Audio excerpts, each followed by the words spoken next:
This week for English, you will be doing your planet. Now I'm going to go through an example planet with you so that we can look at titles, general statement where we come up with a rhetorical question, and then we are going to have a look at topic 1. Right, so for my title, I would like to think of something catchy.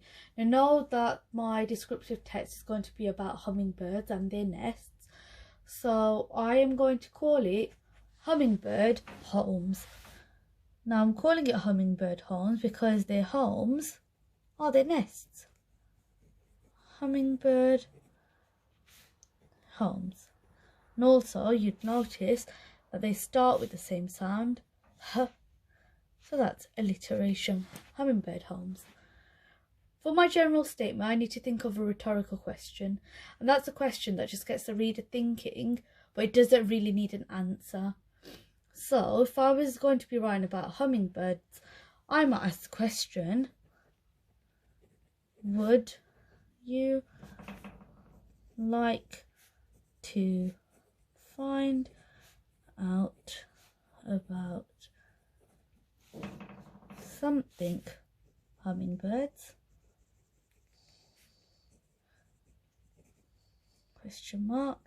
On that line, I can come up with maybe 2 adjectives, adjective, comma, adjective, to describe the hummingbirds to make that rhetorical question even better.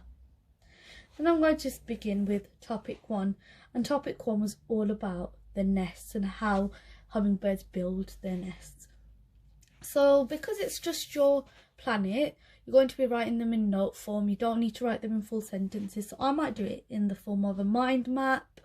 You might want to do it in bullet points. It's entirely up to you. So I'm going to do building nests in the middle, got my bubble around it, and I'm just going to go around and put in the things that I would like to include when I do my write-up. And as I'm writing, I'm going to number each note that I put down so that when it comes to do my write-up, I remember the order I'm going to be writing each of the sentences in my paragraph. So they are built-in trees because the hummingbirds position their nests in trees. That's my first point that I'd like to make. I'd like to talk about the size of the nest because they're described as like a tiny bump that is hidden. And in the waggle we had hidden by an umbrella of leaves, but I am going to write hidden by a canopy of leaves. Now a canopy is like a roof, and canopies are usually made up of trees. They're overgrown branches and leaves when they come together and they create a sort of roof. So it's a tiny bump that's hidden by a canopy of leaves. And I want to go ahead and describe the actual nest itself and how the texture is of it. So I might say that it is made of delicate cups with a second note, this third note, delicate cups with soft, spongy floors and stretchy sides.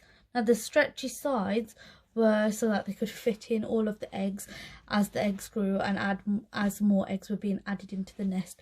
So because I'm going to explain that further in my write-up, I'm just going to add the subordinating conjunction here so that I remember to use it in my write-up. I also want to talk about the different materials they use for the nests.